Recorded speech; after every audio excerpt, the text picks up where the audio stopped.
Dollar সংকটে প্রতিদিন কমছে টাকার মান, হু হু করে বাড়ছে ডলারের দাম। দাম ওঠানামার এই খেলায় আমদানিকারকদের গুনতে হচ্ছে বাড়তি অর্থ, আর আমদানি ব্যয় বেড়ে যাওয়ার প্রভাব পড়েছে গ্রাহক পর্যায়েও।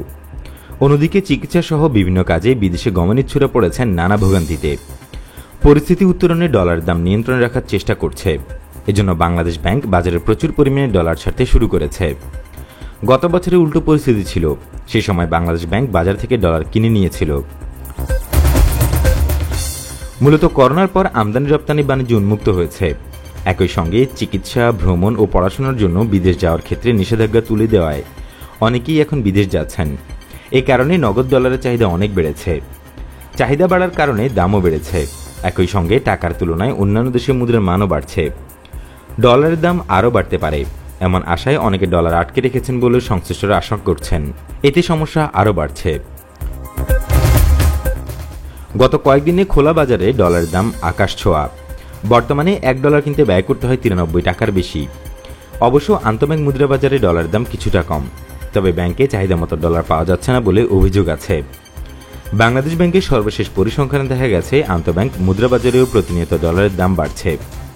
গত 10 নভেম্বর যেখানে প্রতি ডলারে বিক্রয় মূল্য ছিল 85 টাকা 75 পয়সা, সেখানে 14 নভেম্বর 5 পয়সা বেড়ে দাঁড়ায় 85 টাকা 80 পয়সাতে। গত আগস্ট মাসের শুরুতে আন্তঃব্যাংক মুদ্রা বাজারে প্রতি ডলারের দাম ছিল 84 টাকা 80 পয়সা। তথ্য বলছে, করোনা মহামারীর সময় দেশে রেমিটেন্স আয় অনেক বেড়ে গিয়েছিল। পরে করোনা পরিস্থিতি স্বাভাবিক হয় আন্তর্জাতিক চলাচল শুরু হওয়ার পর রেমিটেন্স কমতে শুরু করেছে। অন্যদিকে আমদানি ব্যয় বাড়তে শুরু করেছে। করোনার চলাকালীন সময়ে শিল্পের কাঁচামাল ও মেশিনারিজ আমদানি কম ছিল, সম্প্রতি তা বাড়তে শুরু করেছে। মহামারী চলাকালে প্রবাসীরা বৈধ চ্যানেলে রেমিটেন্স পাঠালেও এখন অবৈধ পথে বা হুন্ডিতেও আসছে কিছু। আর আমদানির ক্ষেত্রেও এই পথের আশ্রয় নেয় অনেক আমদানিকারক। এছাড়া করোনা ভ্যাকসিনের আমদানির অর্থ পরিশোধ করতে হচ্ছে। প্রত্যাশা অনুযায়ী রপ্তানি আয়ও হচ্ছে না। সব মিলিয়ে বাজারে বৈদেশিক মুদ্রার চাহিদার তুলনায় সরবরাহে ঘাটতি দেখা দিয়েছে।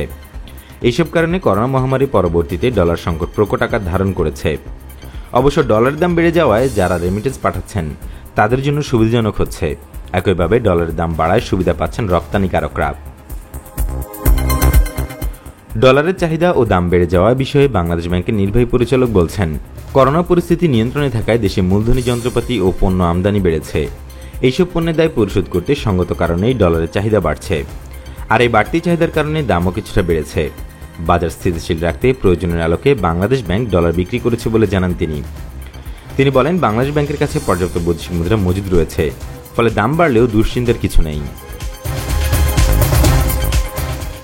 টাকার মান কমার এই প্রবণতাকে রেমিটেন্স ও রপ্তানি বাণিজ্যের জন্য ইতিবাচক বলে জানান অগ্রণী ব্যাংকের চেয়ারম্যান ও অর্থনীতি গবেষক জায়েদ বখত। তিনি বলেন, এর আগে ডলার টাকার বিনিময় হার স্থির রাখার জন্য দাম নির্ধারণ করে দিত। এখন মূল্যস্ফীতি সমন্বয় করার জন্য যতটুকু দরকার সেটুকুই করে থাকে। তবে এই বিষয়ে বাংলাদেশের ডলারের চাহিদা কেন বাড়ছে সে প্রশ্নের উত্তরে এই গবেষক বলেন, রপ্তানি এখন ভালো আছে, রেমিটেন্স প্রবাহে কিছুটা ধীরগতি, সবকিছু মিলিয়ে বাজারে ডলারের চাহিদা বেড়েছে।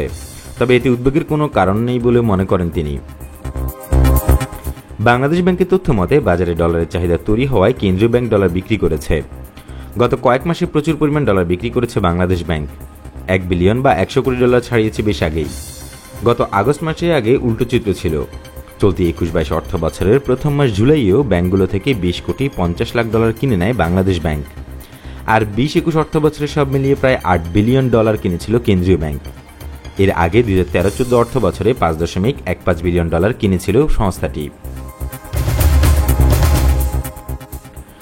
পরিসংখ্যানে দেখা গেছে করোনার পরে রেকর্ড পরিমাণ এলসি খোলা হয়েছে।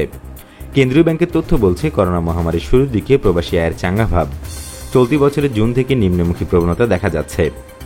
সর্বশেষ গত মাসে 164 কোটি 70 লাখ মার্কিন ডলারের রেমিটেন্স পাঠিয়েছেন প্রবাসীরা বাংলাদেশি মুদ্রায়, যার পরিমাণ প্রায় 14,000 কোটি টাকা, যা গত 1.5 বছরের মধ্যে সর্বনিম্ন আয়। তবে তৈরি পোশাকের উপর ভর করে দেশের পণ্য রপ্তানিতে আশার আলো দেখা যাচ্ছে। গত অক্টোবর মাসে প্রায় 473 কোটি ডলারের বা 40,200 কোটি টাকার পণ্য রপ্তানি হয়েছে। এই আয় গত বছরের একই সময়ের চেয়ে 60% বেশি। রপ্তানি উন্নয়ন ব্যুরো বা ইপিবি প্রকাশিত হালনাগাদ পরিসংখ্যান থেকে এই তথ্য জানা যায়। প্রচলিত নিয়ম অনুযায়ী ব্যাংকগুলো চাইলেও বাড়তি ডলার নিজেদের কাছে রাখতে পারে না। বৈদেশিক মুদ্রা রাখার বিষয়ে প্রতিটি ব্যাংকের নির্ধারিত সীমা আছে, যাকে এনওপি বা নেট ওপেন পজিশন বলে। যদি কোনো ব্যাংকে নির্ধারিত সীমার অতিরিক্ত ডলার মজুদ থাকে তাহলে সংশ্লিষ্ট ব্যাংকে আন্তঃব্যাংক মুদ্রা বাজারে ডলার বিক্রি করতে হয়, আর না হলে কেন্দ্রীয় ব্যাংকের কাছে বিক্রি করতে হবে। কেউ নির্ধারিত সীমার বাইরে ডলার নিজেদের কাছে ধরে রাখলে ব্যাংক কোম্পানি আইন অনুযায়ী সংশ্লিষ্ট ব্যাংককে জরিমানা গুনতে হয়। জরিমানার হাত থেকে বাঁচার জন্য ব্যাংকগুলো বাজারে ডলার বিক্রি করতে না পারলে কেন্দ্রীয় ব্যাংকের দ্বারস্থ হয়। বাংলাদেশ ব্যাংকের নীতিমালা অনুযায়ী একটি ব্যাংক তার মূলধনের 15% সমপরিমাণ বৈদেশিক মুদ্রা নিজেদের কাছে ধরে রাখতে পারে। এর অতিরিক্ত হলেই তাকে বাজারে ডলার বিক্রি করে দিতে হবে।